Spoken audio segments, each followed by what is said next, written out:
जे जुग चारे आर जा होर दसूनी होए नवां खंडां विच जाणीए नाल चले सब कोए चंगा नाम रखाए कै जस कीरत जगले जे तिस नदर न आवई तां बात न पुछे के कीटा अंदर कीट कर दोषी दोष दरे नानक निर्गुण गुण करे गुणवंतियां गुण दे तेहा कोई न सुझई जे तिस गुण कोए करे। जपजी साहब दी 7ਵੀਂ पौड़ी दे साहिब श्री गुरु नानक देव जी महाराज मनुख दी बुनियादी लालसा दा जिक्र करदे ने, चाहत दा, ख्वाहिश दा।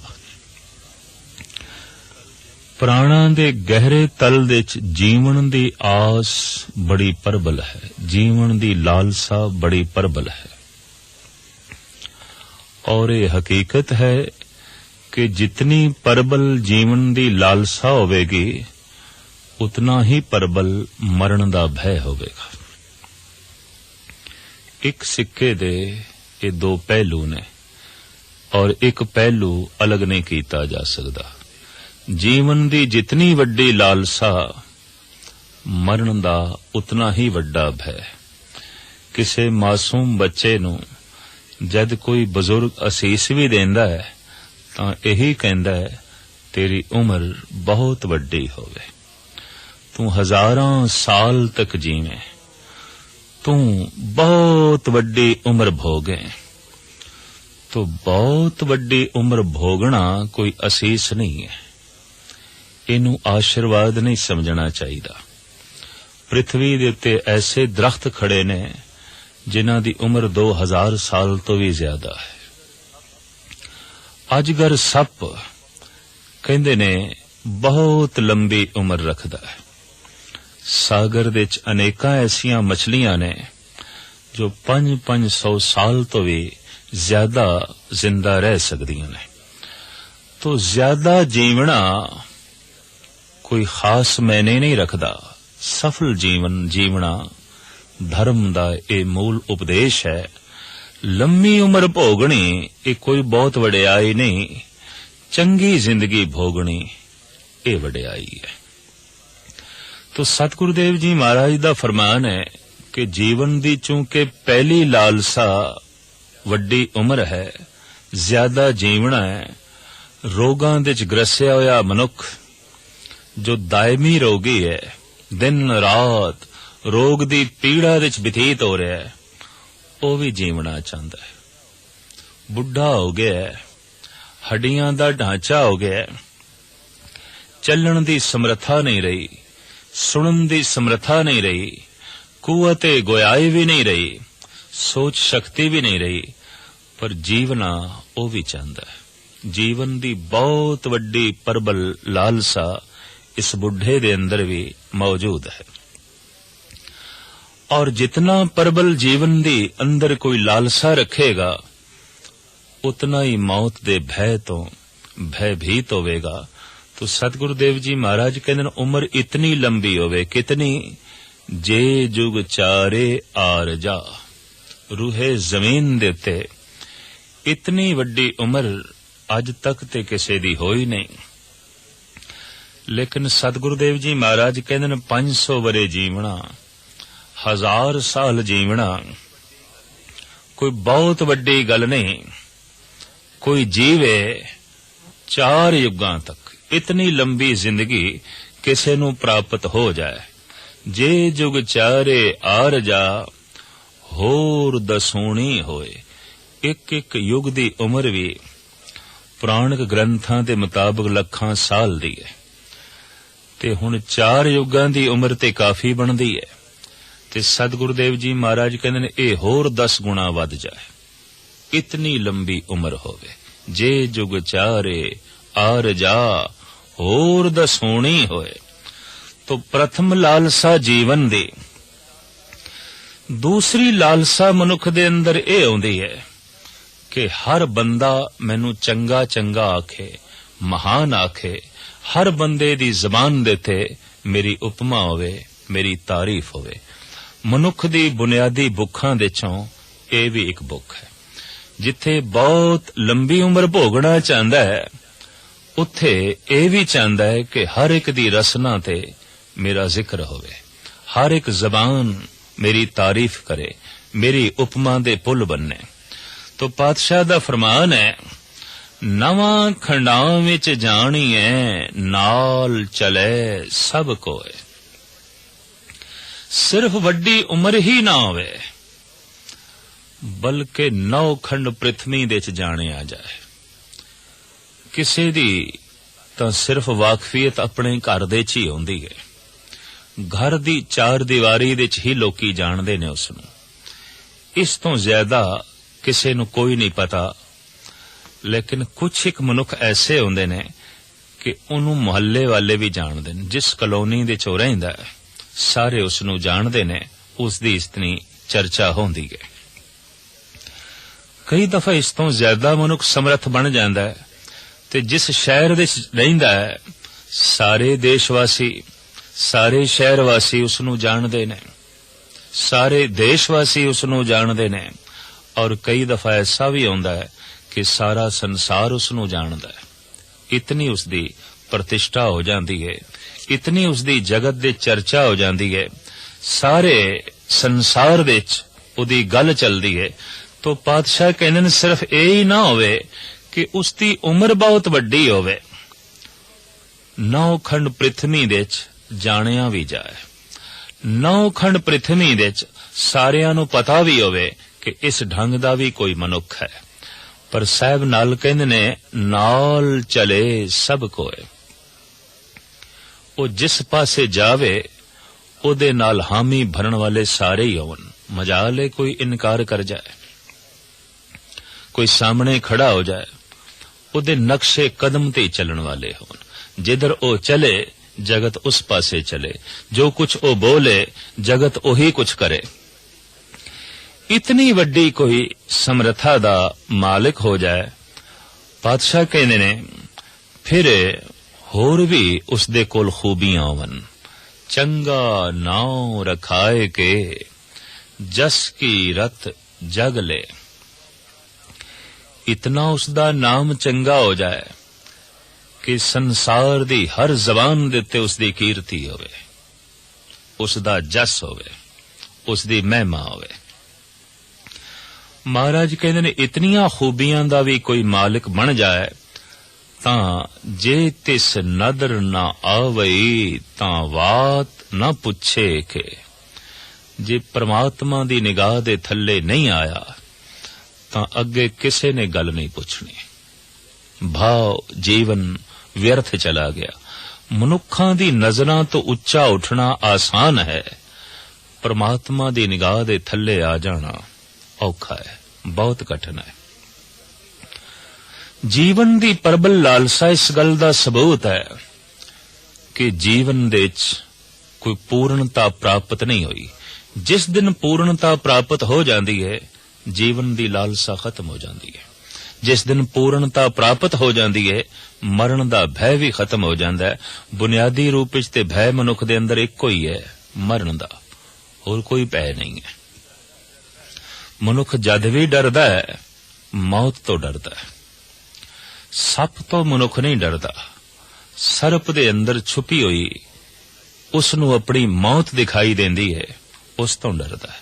मनुख शेर तो नहीं डरदा, शेर दे अंदर उसनू अपनी मौत दिखाई देंदी है, इस वास्ते वो एक पासे हुंदा है।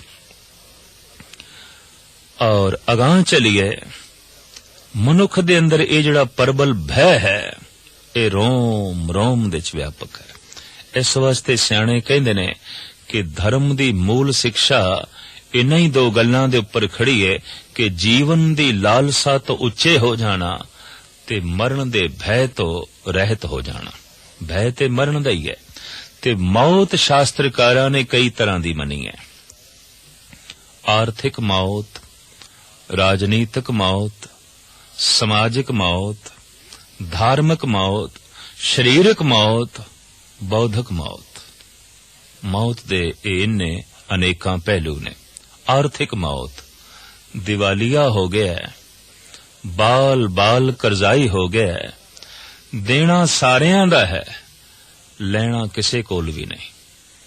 लोकी कहंदे ने इस दी ते आर्थिक तौर ते मौत हो गई, ये ते खत्म हो गया।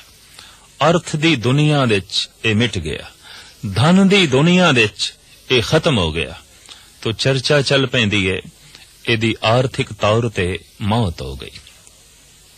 समाजिक मौत, कोई कलंक लग गया है, कोई दाग लग गया है, जगत दे च अपजस हो गया है, तो आम चर्चा चल पैंदी है बई इस बंदे दी ते समाजिक तौर ते मौत हो गई है। मुड़ के इसदी प्रतिष्ठा बन सके, इहदी इज्जत मान वडियाई बन सके, गल औखी। जिस तरह मुर्दा जिंदा नहीं हो सकदा, इस ढंग दी भी किसी वक्त समाजिक तौर ते बंदे दी मौत हो जाती है। मुड़ के समाज दे च रुतबा प्राप्त करना औखा हो जाता है। शरीरक मौत, आमदे हुए श्वास ना आवन, चलदे हुए श्वास रुक गए, शरीरक मौत। और इसे तरीके नाल बुद्धि दे च विचारां दी शक्ति ही खत्म हो गई, आउंदे हुए विचार रुक गए। जैसे कि पागल है, इहदी बौद्धिक तौर ते मौत है, दिमागी तौर ते मर चुके है। शरीरक तौर ते जिंदा है, बौद्धिक तौर ते मुर्दा है, पागल। ओदे कोल शरीर दी जिंदगी ते है, ओदे कोल बौद्धिक जीवन नहीं है, ओदे कोल दिमागी जिंदगी नहीं है। ते बौद्धिक जिस दे कोल जिंदगी नहीं है, वो ते मनुखता तो भी थल्ले चला जाता है, बल्कि पशुआं तो भी कई दफा ज्यादा थल्ले चला जाता है। इस वास्ते दरिंदे पशुआं तो जिथे भय लगता है, पागल तो भी डर लगता है, क्योंकि बौद्धिक तौर ते मरिया होया है, सिर्फ शरीरक तल दे उत्ते जी रहा है। तो भय मरण दा है, ये मरण चाहे बौद्धिक होवे, चाहे शरीरक होवे, चाहे समाजिक होवे, और चाहे आर्थिक होवे, ते चाहे राजनीतिक होवे। समुची दुनिया दे हर देश दे च ऐसे मनुख हैं, घुम रहे ने अजे भी, जिन्हां नूं वेख के लोकी कहंदे ने कि राजनीतिक तौर ते इन्हां दी मौत हो चुकी है। किसे वक्त उन्हां दी गल चलदी सी, किसे वक्त राजनीति दे आसमान ते सूरज दी तरह चमकदे सन, अज तारियां दी तरह टिमटिमाना भी नहीं है, खत्म हो गए। राजनीति दे च अज गल नहीं है, अज चर्चा नहीं है, तो कह दिता जाता है फलाने दी राजनीतिक तौर ते मौत हो गई, खत्म हो गया। धार्मिक मौत एक रूहानी मौत भी है। गुरु नानक देव जी महाराज उसका जिक्र करते ने, आखां जीवां बिसरे मर जाऊं। ए अकाल पुरख, जद मैं तेरी चर्चा करदा, तेरा जिक्र करदा, तेरी उस्तत करदा, तेरी याद अंदर चलदी है तो जिंदा रहना, ते जद नहीं अंदर याद चलदी तो मर जाना। मरणं बिसरणं गोबिंदे, जीवणं हर नाम ध्यावणे। गोबिंद नूं भुल जाना, परमात्मा नूं भुल जाना। गुरु अर्जन देव जी महाराज भी कहंदे ने मौत है, पर रूहानी मौत, अध्यात्मक मौत। शरीरिक तौर ते मनुख जिंदा होवे, बौद्धिक तौर ते मनुख जिंदा होवे, पर अंदर परमात्मा दा चिंतन ना होवे, तो सतपुरुष कहंदे ने ये रूहानी तौर ते मुर्दा है, ये धार्मिक तौर ते मरिया होया है। धर्म दी दुनिया दे ते ये बिल्कुल खत्म है, इहदी कोई गल नहीं है।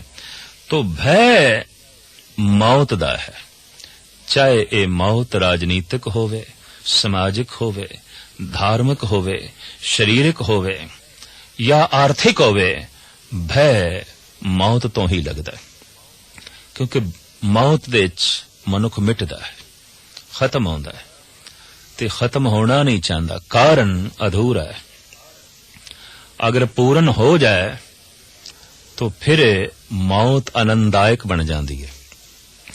भगत सिरमौर श्री कबीर जी महाराज दा वाक, जिस मरने ते जग डरे, मेरे मन आनंद मरने ही ते पाइए, पूरन परमानंद।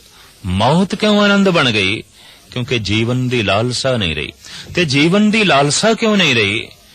जीवन दा जो लक्ष्य सी उदी प्राप्ति हो गई। जीवन दा जो निशाना सी उस तक पहुंच गए। जिंदगी दी जो मंजिल सी वो प्राप्त हो गई। जब टिकाणा मिल गया, घर तक पहुंच गए, ते हुण ये जिहड़ा जीवना है, इस मार्ग नूं की करिए? घर ते पहुंच के मनुख मार्ग तो किनारा कश हो जांदा है, एक पासे हो जांदा है। तो जिस दिन परमात्मा दी प्राप्ति हो जांदी है, जीवन दी लालसा खत्म। ते जिथे जीवन दी लालसा खत्म, उत्थे मरण दा भय भी खत्म। आद काल तो लोकी कोशिश करते रहने कि उम्र वड्डी करिए,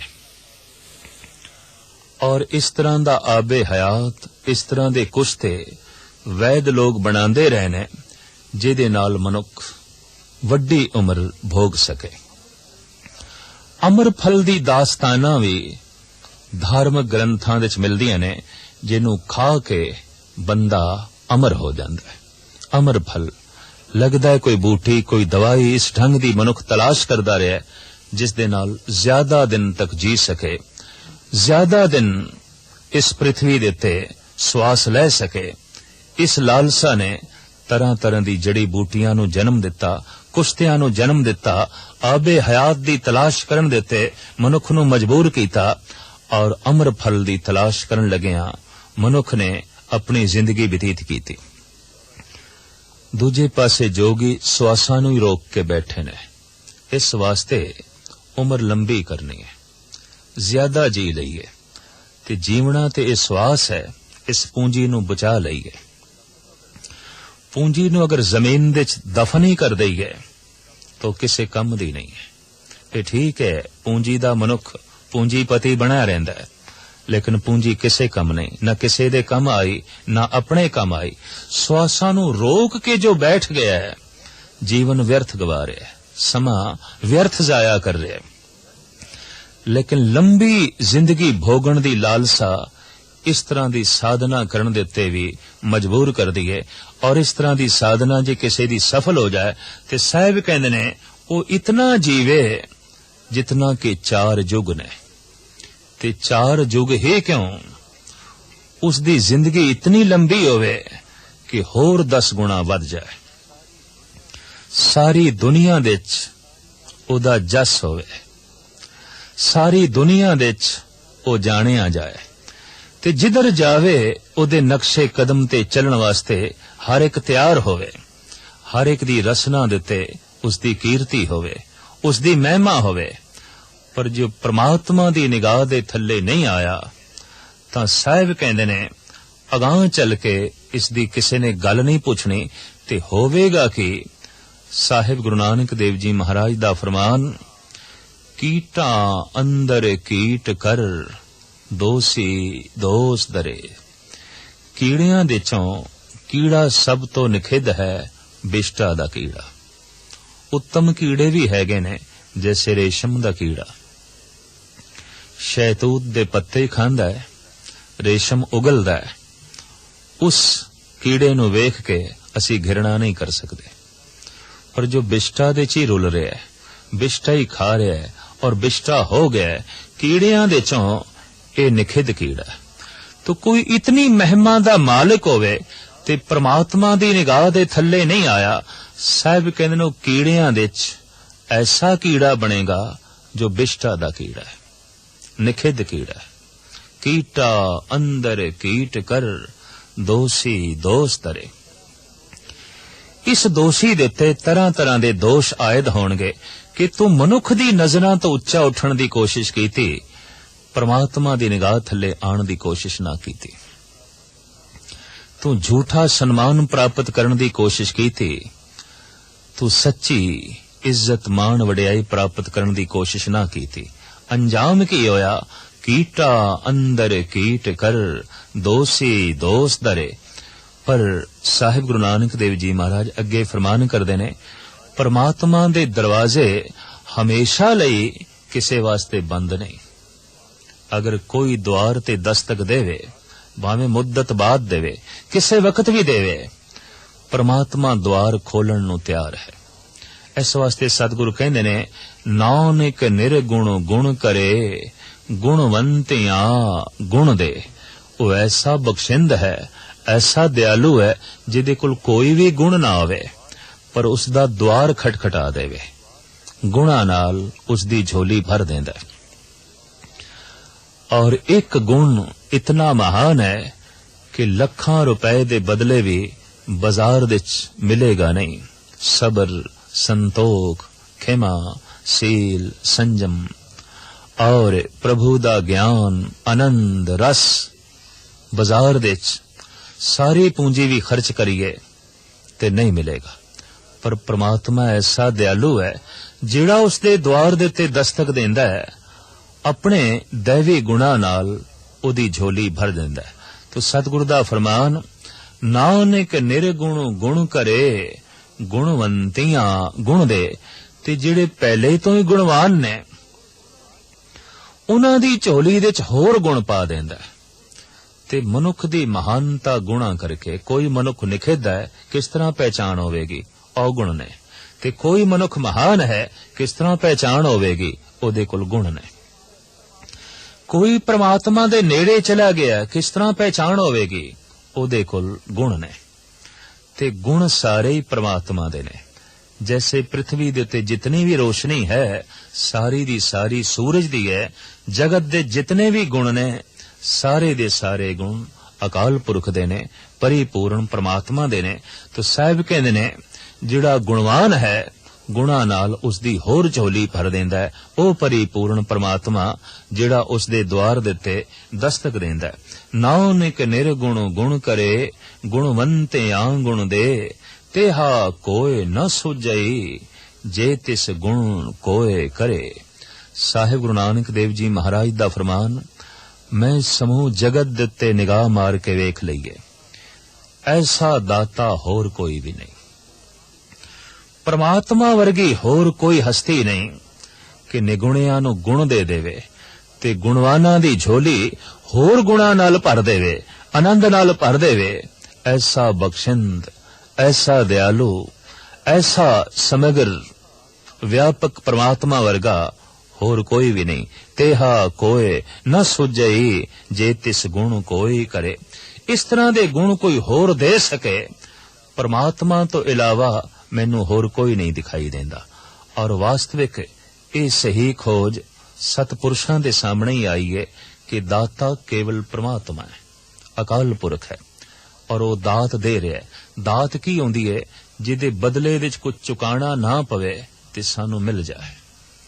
ये जिंदगी सानू दान दे च मिली है, ये हथ ते पैर सानू दान दे च मिले ने, ये कुवत, ये गुआई, ये बोलण दी शक्ति सानू दान दे च मिली है, ये नेत्र सानू दान दे च मिले ने, सोचण दी शक्ति सानू दान दे च मिली है।